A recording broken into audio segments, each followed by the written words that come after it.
Voilà, je reprends. Alors, maintenant, je vais tout de suite enchaîner sur comment est-ce que mes TOC sont influencés. Alors, ils sont influencés principalement par le stress. Si par exemple je suis très stressé, alors les TOC vont augmenter fortement. Quand je dis augmenter, c'est-à-dire que je vais vérifier beaucoup plus de choses et ça va me prendre beaucoup plus de temps. Et je vais être encore plus angoissé, ce qui va les faire encore plus augmenter. Si par exemple, alors le deuxième truc qui les fait exploser, c'est quand j'ai un rendez-vous, quand j'ai une contrainte horaire, quand je dois être à quelque part à l'heure. Par exemple, si je dois être au boulot à telle heure, mais précis, je suis sûr d'arriver en retard parce que ou juste à l'heure, parce que mes tocs vont exploser. J'ai bien essayé de me lever plus tôt, de me préparer plus tôt. Ça ne fonctionne pas parce qu'en réalité, plus je suis prêt tôt et plus en fait, en fait, paradoxalement, c'est assez bizarre, plus je vais être angoissé et plus ça va me prendre de temps. Donc en réalité, j'ai mieux fait de partir au dernier moment plutôt que d'être prêt tôt, puisque sinon les tocs explosent. Et donc j'arrive encore plus à l'arrache, plus en retard. Donc en réalité, les matins, je suis jamais à l'heure. Et c'est pas parce que je suis mal organisé ni rien, c'est parce que j'ai mes tocs. Mais comme je le dis à personne, voilà, je trouve des fausses excuses. Je suis très bon en fausses excuses. Voilà. Plus je dois quitter l'endroit, l'appartement longtemps, plus j'aurai de tocs. Si je pars une semaine de chez moi, mes tocs vont peut-être prendre une demi-heure, une heure. Si je dois partir, une fois je suis parti en voyage pendant un mois, ça m'a pris 2 heures. J'ai mis 2 heures de toc pour partir de chez moi. Et par exemple, si je suis dérangé pendant que je fais mon rituel, parce que par exemple, si une voiture passe, ça me bloque, j'ai peur qu'il me voie, ça me bloque dans mon rituel mental, dans mes gestes. Donc parfois, je dois recommencer à zéro. C'est l'horreur. Ou parfois, si je suis trop essoufflé parce que je bloque la respiration, je dois reprendre aussi. Puis ça c'est vraiment prenant. Euh, Qu'est-ce qu'il y a d'autre? Voilà, donc vraiment tout ce qui est contrainte. Les obligations horaires, les rendez-vous. Si j'ai beaucoup de voitures à faire pour aller à un endroit, donc un rendez-vous, hein, une contrainte horaire, ça va exploser. Donc le stress, si je suis pas stressé, bah là, comme quand mes tocs avaient disparu, j'en ai pas. Voilà, si je pars longtemps, si quelqu'un m'observe, alors en général mes tocs, c'est vraiment quand je suis tout seul. Si quelqu'un m'observe, si quelqu'un part en même temps que moi, eh ben je vais lui dire, vas-y pars, moi j'arrive, j'ai oublié un truc ou je prends un truc, vas-y, j'arrive. Comme ça je peux faire mes tocs. Alors je vais pas passer 10 minutes ou 30 minutes, non. Je vais aller beaucoup plus rapidement. Si quelqu'un m'observe, reste avec moi, je vais les faire très rapidement. Une fois, ça met Parfois, parfois, je dis à quelqu'un qui n'est pas au courant de mes tocs, vas-y, ou je me dépêche de partir et de laisser l'autre fermer. Mais ça fait partie des conduites d'évitement qui effectivement vous font ne plus avoir de toc, mais c'est faux, c'est pas une vraie solution, puisque c'est une situation d'échappement, d'évitement. Vos tocs existent toujours, mais vu que c'est pas vous qui fermez, eh ben ça va. Ça a un lien aussi avec la responsabilité, puisque, par exemple, si c'est moi qui pars le dernier, c'est à moi qu'incombe la responsabilité d'avoir bien vérifié les fenêtres, que le gaz était bien fermé, que la porte était bien fermée. Si on nous cambriole ou que ça brûle, c'est de ma faute. Mais si je ne suis pas celui qui ferme, alors je ne suis plus responsable. C'est la personne qui a fermé qui devient responsable de tout. Voilà, donc je sais qu'il y a un lien avec la responsabilité. Je déteste les responsabilités, je déteste les ordres, les contraintes. Il y a un lien avec tout ça. C'est aussi ça, les tocs, la manière dont vous avez vos tocs, il vous révèle toujours quelque chose que vous devez travailler sur vous. Alors, bien évidemment, mes tocs explosent également quand je travaille. Puisque je fais des remplacements, je ne suis pas chez moi, je suis dans un cabinet médical d'un médecin qui est parti en vacances. Et donc, c'est presque encore pire que chez moi parce que je vais vérifier à peu près tout pareil, quoi. Les portes, la lumière, machin, parce que je me dis, si on cambriole, si ça brûle ou machin, c'est encore pire que si c'est chez moi, puisque là, c'est pas chez moi. Donc, c'est l'horreur. Donc, quand je travaille, j'ai des tocs. Voilà. Alors, les tocs qui sont apparus progressivement, il y en a eu d'autres, puisque quand j'ai commencé à vraiment faire des ordonnances, pendant l'internat, maintenant que je bosse, eh ben, je relisais les ordonnances plusieurs fois parfois. pour être sûr que j'avais bien écrit la bonne chose et être sûr. Alors, quand vous êtes devant le patient en face, je bug parfois sur l'ordonnance, ça craint quoi. Donc, j'évite de le faire trop longtemps. Je peux bugger par exemple aussi devant des résultats de prise de sang. Je relis plusieurs fois pour être sûr que j'ai bien vu que tout était normal ou qu'il n'y avait pas une anomalie trop grave que je dois rappeler le patient et tout ça. Voilà. Qu'est-ce qu'il y avait? Des tocs de nettoyage parce que donc c'était l'obsession, la peur de la contamination qui est apparue en fait, qui était peut-être qui est apparu quand? Qui est apparu peut-être à peu près en même temps que les tocs de vérification, mais beaucoup moins intense. Je me souviens, j'ai été comment on dit? Peur d'avoir des maladies. J'ai oublié le nom. Si vous le retrouvez, j'étais hypochondriaque. Voilà, j'étais hypochondriaque très longtemps pendant l'adolescence et le début de mes études médicales. J'avais peur de tout attraper. Mais moi, j'avais surtout peur de la contamination par rapport au cancer, au VIH et à l'hépatite B, enfin hépatite B, hépatite C. Cancer, c'était complètement débile, hein, mais les obsessions, les peurs de contamination ne sont pas du tout plausibles souvent. J'avais peur d'être contaminé par le cancer, c'est pas possible. Par certains types de cancers viraux aux HPV. Mais bon, c'est pas avec les mains que je vais l'attraper. Mais par exemple, surtout les liquides corporels, comme le sang par exemple, et ben, il y avait toujours le risque de. J'avais toujours peur, même si j'avais des gants, ou si je me lavais les mains, ou si j'avais pas de lésion ni rien. Donc, la boisson est froide. Donc, voilà. Mais par exemple, je me souviens que la première fois que j'ai fait un stage infirmier, un dextro à un patient, j'ai loupé bien sûr. Je me suis mis du sang sur l'ongle.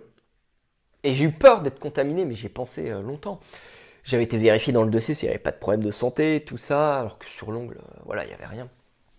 Enfin, il y avait du sang, mais je l'ai nettoyé tout de suite. Voilà, et encore maintenant, ça me prend, donc voilà.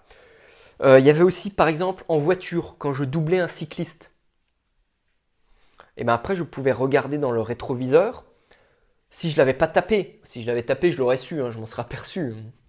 Mais non, je pouvais regarder pendant des centaines de mètres s'il était bien derrière sur son vélo et tout ça. Il y avait la peur, par exemple, toc de vérification avec le courrier à poster. Si je dois poster un courrier, je vais vérifier, par exemple, si je dois mettre un chèque, je vais vérifier que il est bien dedans. Je vais vérifier plusieurs fois. Je vais fermer, je vais vérifier plusieurs fois l'adresse. Et puis au moment de poster, je vais vérifier déjà que c'est le bon trou. Et quand ça va être dedans, je vérifie que j'ai bien mis dedans. Je peux regarder dans la boîte aux lettres. Enfin, c'est complètement débile. Qu'est-ce qu'il y a d'autre Donc du coup, tout ça, par rapport à la vérification dans le boulot, ça entraîne une certaine lenteur d'exécution. Quand mes tocs là ont disparu, là pendant tout cet été, tout ça, bon, même quand ils sont réapparus, ils avaient quand même bien moins diminué, mais j'étais beaucoup plus rapide dans le travail. Déjà que j'avais une certaine rapidité, mais j'étais rapide sans cette tension interne, sans ces angoisses qui se rajoutaient. Et donc c'était beaucoup mieux pour moi. Donc même quand il y avait les tocs, il y avait comme une angoisse moindre. Ah oui, par exemple dans la rue, alors je le fais plus vraiment maintenant, mais par exemple si je marchais dans la rue et qu'il y avait des grosses dalles, des pavés, et ben j'essayais de ne pas marcher sur les lignes ou et de ne marcher que sur les pavés à l'intérieur. Parfois je les comptais. Quand j'étais sur l'autoroute, par exemple, et ben je pouvais compter les lignes blanches. Alors, les lignes blanches ou les espaces entre les lignes blanches du milieu ou les grandes lignes blanches sur le bas-côté à droite. Voilà. Et puis je les comptais ou je les comptais de deux en deux. Et puis à un moment donné, j'arrêtais de compter, puis je reprenais à zéro ou je reprenais à un nombre indéterminé, ce qui me venait en tête. Alors il y a quelque chose, c'est pas un toc, enfin je sais pas. Mais par exemple, j'avais associé dans ma tête depuis très longtemps tout ce qui est impair au côté gauche. Alors, ça vient peut-être de l'éducation que j'ai pu avoir ou qu'on peut tous avoir, mais gauche pour moi c'était le mal. Hein. Gauche-droite, ça remonte à très longtemps ça. qu'on éduquait aux enfants, même de ne pas être gaucher, d'être droitier, gauche, la main du diable et tout ça. Mais pour moi, du coup, gauche, c'était le mal, c'était le diable. Et en même temps, je l'avais associé à tout ce qui était impair. Alors que pair, c'était divisible. 2, 4, 6, 8, c'était divisible, c'était plus beau, ça sonnait mieux. Et du coup, je l'avais associé à tout ce qui était à droite. Et donc, par exemple, et au bien. Donc, par exemple, quand je monte les escaliers, je pose toujours le pied gauche sur la première marche 1.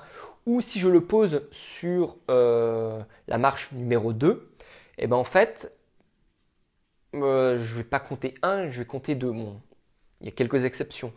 Mais par exemple, je suis tatoué, j'ai 3 tatouages, je les ai fait qu'à gauche. Comme si c'était le mauvais côté. Voilà. Par exemple, j'ai eu des problèmes traumatiques et tout ça, des problèmes musculaires. Ils sont plus à gauche qu'à droite. Il y a des choses assez bizarres. Voilà. Qu'est-ce qu'on a? Je crois qu'on a fait un peu le tour là sur le plus important en fait de tout ce que j'ai essayé. Voilà. Alors, je vais conclure en fait maintenant. S'il y a bien une chose à retenir, en fait, de 1, moi dans mes TOC, en tout cas dans mon cas, c'est la respiration. Puisque quand je fais mes TOC, je bloque ma respiration. Et quand je bloque la respiration, le cerveau n'est plus oxygéné, les muscles non plus. Et donc, on fait des choses qu'on ne ferait pas en temps normal. Je me suis aperçu que si je respirais mieux, enfin si je prenais de profondes respirations, eh bien, j'avais plus envie de faire les TOC. Et donc, je pouvais partir comme ça. Mais mon cerveau était tellement habitué que je ne le faisais pas. Je disais non. Aussi une position. Je prenais une position très contractée. Je ne restais pas bien droit dans mes bottes, droit dans la terre, ancré dans la terre. Non, je prenais une position un peu tordue, un pied en avant, l'autre en arrière, une épaule en avant, l'autre en arrière. Parce que par exemple, quand je veux vérifier la clenche, je pousse la clenche en même temps. Et donc j'ai plus de force si vous êtes de biais comme ça que si je suis bien en face. Pour pousser, c'est plus difficile comme ça que comme ça. Vous voyez?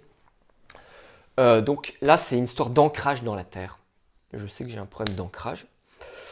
Qu'est-ce qu'on a? Troisième chose, mais ça c'est la plus importante pour moi, le message principal, c'est faire ce que j'aime. Parce que ça fait quand même, en réalité, ça fait quand même 17 ans que je supporte de faire quelque chose que je n'aime pas. Alors au début, je ne m'en étais pas rendu compte, mais maintenant je sais que ça vient de là. Et donc ça fait 17 ans que ça me bouffe la santé de l'intérieur. Donc, vous, depuis combien de temps vous acceptez de vous pourrir la santé pour de l'argent, pour des choses de vous parce que ou de vous faire taper dessus par le patron ou n'importe qui. Voilà. Donc on se fait bouffer littéralement. Et ça, réellement, ça en vaut pas la peine, quoi. Donc, mais j'en suis pas encore là. C'est dans mes projets. Voilà. Donc l'ancrage, c'est vraiment le plus important. Et puis, donc moi, ça va être continuer les massages sur le ventre, travailler sur mon ventre, parce que je vois vraiment, moi je vois vraiment ce qui m'a apporté le plus de bienfaits au niveau de ma santé là dernièrement. C'est pas l'alimentation, j'ai fait plein de choses dans l'alimentation, naturopathie, compléments alimentaires, etc. Ça n'a jamais rien changé, mais rien. Tandis que là, les massages, ça a changé plein de choses, quoi. Donc,